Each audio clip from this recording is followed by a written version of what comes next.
हरिओम.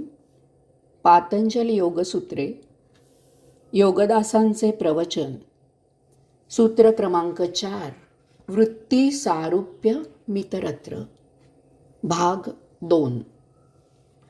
वृत्ती सारूप्यता. चित्ताची आत्म्याशी एकरूपता साधली की योग साध्य होतो. त्यासाठी चित्त आत्म्यासारखेच व्हावे लागते. जीवनाचे वर्तुळ पूर्ण होण्यासाठी चित्ताने आत्म्याशी तदाकार होणे आवश्यक असते. परंतु चित्त आत्म्याशी एकरूप तदाकार होत नाही. बाहेरील दृश्याने परिणाम पाहून चित्त स्वतःच दृश्याचा उपभोग घेऊ लागते. वास्तविक बाहेरील सृष्टी, दृश्य हे सर्व आत्म्यासाठी आहे. हे सर्व आत्म्याच्या भोगार्थतेसाठी आहे. हे सर्व आत्म्याच्या भोगार्थतेसाठी आहे. आत्म्यावरील संचित भोग अशा प्रकारे भोगून नष्ट करण्यासाठी आहे. आत्म्यावरील संचित भोग अशा प्रकारे भोगून नष्ट करण्यासाठी आहे. चित्ताने बाहेरील दृश्य आत्म्याला जसेच्या तसे प्रतिबिंबित करून द्यायचे आहे. यामुळे या जन्मी भोगांमध्ये भर पडणार नाही. केवळ गतजन्मीचे भोग तेवढेच भोगावे लागतील. चित्तामध्ये निर्माण होणाऱ्या अस्मिता, मीपणाची जाणीव, अहंकार यामुळे चित्त आत्म्याला विसरते. ते स्वतःच या सृष्टीचा उपभोग घेऊ लागते. याचाच अर्थ ज्यावेळी चित्त आत्म्याशी एकरूप नसते त्यावेळी ते इतर ठिकाणी दृश्याशी किंवा अन्यत्र एकरूप झालेले असते. हा चित्तवृत्तीचा विशेष गुण वृत्ती सारूप्य मितरत्र योगाधिराज पातंजली सांगत आहेत. हा चित्तवृत्तींचा विशेष गुण वृत्ती सारूप्य मितरत्र योगाधिराज पातंजली सांगत आहेत. यामधून आपल्याला चित्त आणि त्याच्या वृत्ती यासंबंधी काही विशेष माहिती समजते. या माहितीचा उपयोग आपल्याला चित्तवृत्तींचा निरोध करायला होऊ शकतो. तसेच यामधून माहीत होणाऱ्या वृत्ती चित्तात असतात त्या आत्म्याऐवजी इतरत्र तदाकार पावतात. म्हणूनच आपण चित्तवृत्तीचा निरोध करू शकतो. अन्यतः वृत्ती निरोध अवघड, अशक्य झाले असते. याचाच अर्थ वास्तविक चित्ताने जे करायला पाहिजे ते न केल्यामुळे त्याचाच उपयोग आपण चित्तवृत्तीचा निरोध करायचा आहे. वास्तविक चित्ताने आत्म्याशी तदाकार होऊन आत्मरूप धारण करायला पाहिजे. परंतु ते तसे करत नाही. ते सृष्टीशी, दृश्याशी तदाकार एकरूप पावते.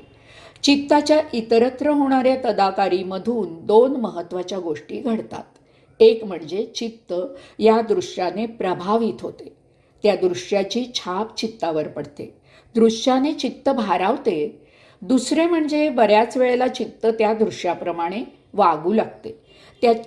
ते त्याच्याप्रमाणे होऊ लागते. चित्त दृश्याने नुसते प्रभावित होऊन थांबत नाही. कित्येक वेळेला ते त्या दृश्याचाच आकार धारण करते. म्हणजे येथे आत्मा आणि चित्त यांचा योग न जुळता चित्त आणि दृश्य यांचाच योग जुळून येतो.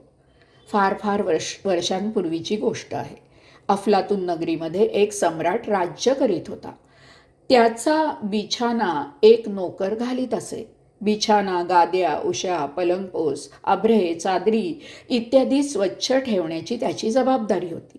सम्राटाला बिछाण्यावर आरामात सुखाने निद्रा करता येईल असा तो दररोज घालून सजवून ठेवण्याची जबाबदारी त्या नोकरावर होती. दररोज बिछाना घालताना तो बिछाना त्या नोकराच्या हातांना फार सुख देत असे.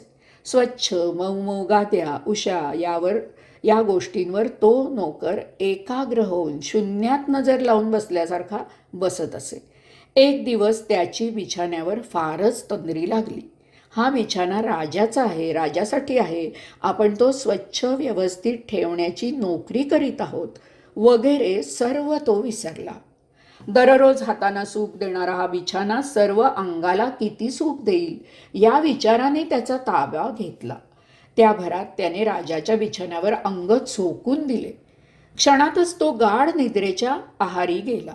रात्री राजा निजायला आला. पाहतो तर नोकर घोरत पडलेला आहे. राजाने शिपायांना बोलवले.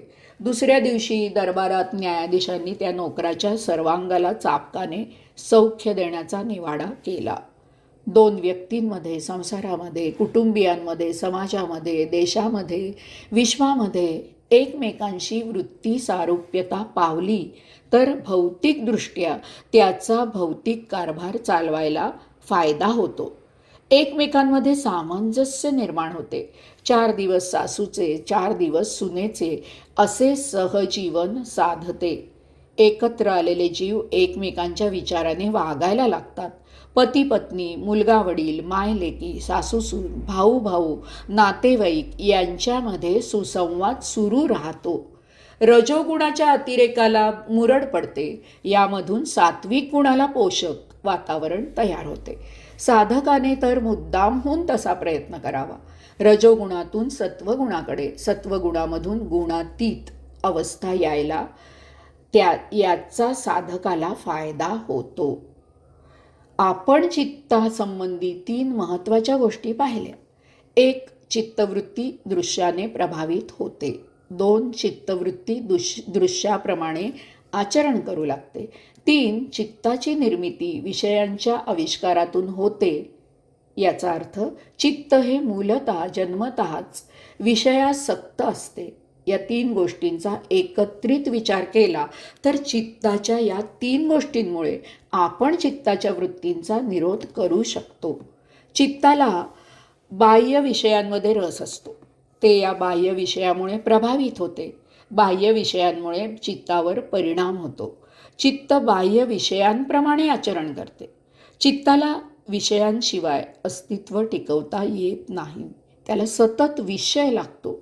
असे हे चित्त भौतिक विषयात रममाण झालेले असते. साधकाने जर चित्ताला ज्ञानाने जाणून समजून उमजून एखादा आध्यात्मिक आत्मविषय दिला तर ते त्यात रस घेऊ लागते. कारण ते विषयासक्त आहे. अध्यात्माच्या एखाद्या विषयात चित्त रस घेऊ लागले की एखादा भौतिक विषय कमी करून त्याला अजून एखादा आत्मविषय द्यावा. असे करता करता एक दिवस चित्ताला बाह्य विषयांबरोबरच अंतरात्म्याचा विषय द्यावा.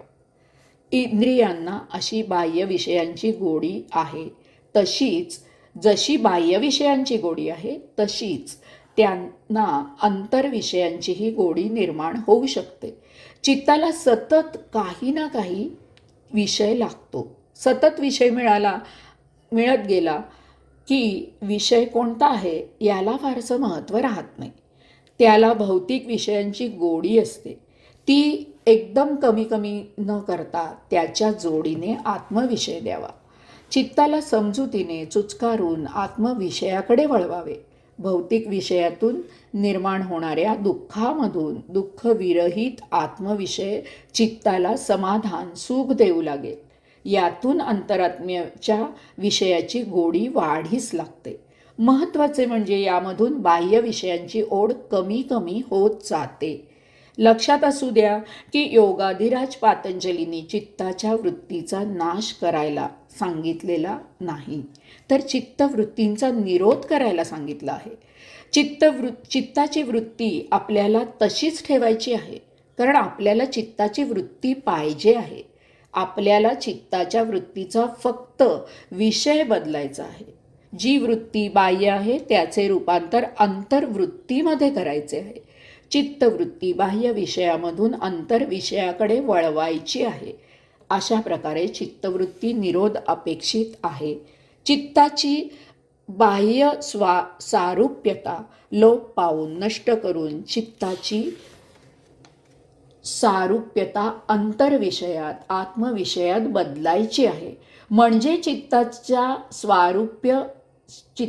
सारुप्य पावणे या गुणविशेषाचा वापर चित्ताला आत्मविषयाकडे रममाण करण्यासाठी वापरायचा आहे.